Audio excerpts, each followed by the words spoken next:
नमस्कार दोस्तों। जो भी ट्रेडर है यानी निफ्टी, बैंक निफ्टी या कहीं भी ऑप्शंस में ट्रेड करते हैं, उनके लिए बहुत ही बुरी खबर आ रही है। देखिए, अभी जब मैं वीडियो शूट कर रहा हूं, उससे 2-3 घंटे पहले सेबी की चेयरपर्सन ने एक कॉन्फ्रेंस की है और उसमें उन्होंने ये क्लियरली बोला है कि छोटे-छोटे इंडिया के जो छोटे-छोटे घर हैं, उनकी जो सेविंग है, वो जो सट्टेबाजी में जा रही है, जो ऑप्शन ट्रेडिंग को उन्होंने सट्टेबाजी बोला है। तो उन्होंने कहा है कि जो ये सट्टेबाजी में जा रही है, इसको हम डेफिनेटली रोकेंगे। इसका मतलब ये हुआ कि भारत की सरकार अब आने वाले बजट में जो ट्रेडर्स हैं, जो ट्रेडिंग करते हैं, उस पे शिकंजा कसने वाली है। तो अब बात ये आती है, क्या सरकार ऑप्शन ट्रेडिंग को बंद कर देगी? देखिए, ऐसा तो बिल्कुल होने वाला नहीं है कि ऑप्शन ट्रेडिंग बंद हो जाएगी और भारत सरकार ये बोलेगी कि कल से ऑप्शन ट्रेडिंग बंद।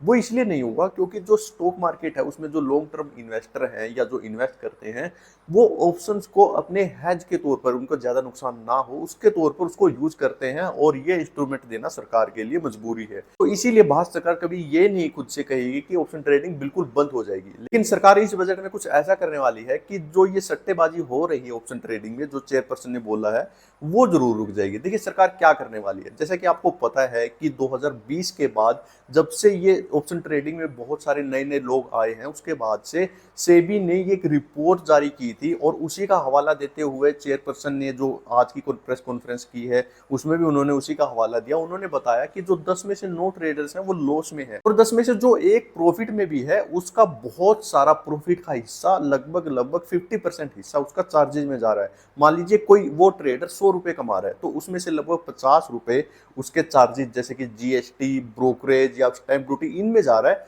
यानी कि उसके पास जो लास्ट में बच रहा है वो सिर्फ 50 रुपए बच रहे हैं। यानी कि इसका मतलब ये हुआ कि अगर 10 ट्रेडर ट्रेड करने आए, उसमें से 9 जो ट्रेडर है उनको तो लॉस हुआ ही हुआ और जो एक को प्रॉफिट हुआ है उसने भी ज्यादा प्रॉफिट नहीं कमाया। और इसी तरीके से जो एक गैम्बलिंग, सट्टेबाजी इस ऑप्शन ट्रेडिंग में चल रही है, सरकार इसको रोकना चाहती है। इस गैम्बलिंग और सट्टेबाजी को ऑप्शन ट्रेडिंग में सरकार कैसे कंट्रोल कर सकती है? जो ये बजट आने वाला है, इसमें हो सकता है सरकार इस ऑप्शन ट्रेडिंग पर 30% टैक्स लगा दे। जी हाँ, 30%। इसका मतलब ये हुआ, जो 50 रुपए एक ट्रेडर के पास बच रहे थे, उसमें से 30 रुपए और उनके पास नहीं बचेंगे, यानी लास्ट में 20 रुपए बचने वाले हैं। यानी 10 ट्रेड करने आए, उसमें से 9 को लॉस हुआ, एक को प्रॉफिट हुआ, वो भी 20 रुपए। 100 में से 20 रुपए, 80 का जो हिस्सा है उसका, वो सरकार के पास टैक्सेस के रूप में, ब्रोकरेज के रूप में, जीएसटी के रूप में वो चला गया, उसके पास सिर्फ 20 रुपए बचे। सबसे बड़ी बात हमारे दिमाग में ये आती है कि सरकार को इससे क्या फर्क पड़ रहा है? कोई अपना ट्रेड कर रहा है तो पैसे उसके, अगर वो गवा रहा है, खो रहा है, तो पैसे उसके हैं। इलीगल काम तो है नहीं, सारे ट्रेड कर सकते हैं, लीगल है ये इंडिया में। तो सरकार को दिक्कत क्या हो रही है? देखिए, सरकार को दिक्कत ये हो रही है और सेबी को भी ये दिक्कत हो रही है कि इस पर इंडिया की इकोनॉमी पर बहुत ही तगड़ा प्रभाव पड़ रहा है। वो कैसे? देखिए, 2020 के बाद 2019 से लेकर 2024 तक जो नए ट्रेडर आए हैं, वो लगभग 500% नए ट्रेडर आए हैं। इसका मतलब ये हुआ कि लगभग 5 गुना नए ट्रेडर आ चुके हैं और उसमें भी हर ट्रेडर का लगभग, अगर लॉस काउंट करें तो सेबी ने बताया कि जो 9 लॉस करते हैं वो लगभग लगभग 1.25 लाख रुपए पर ट्रेडर लॉस होता है।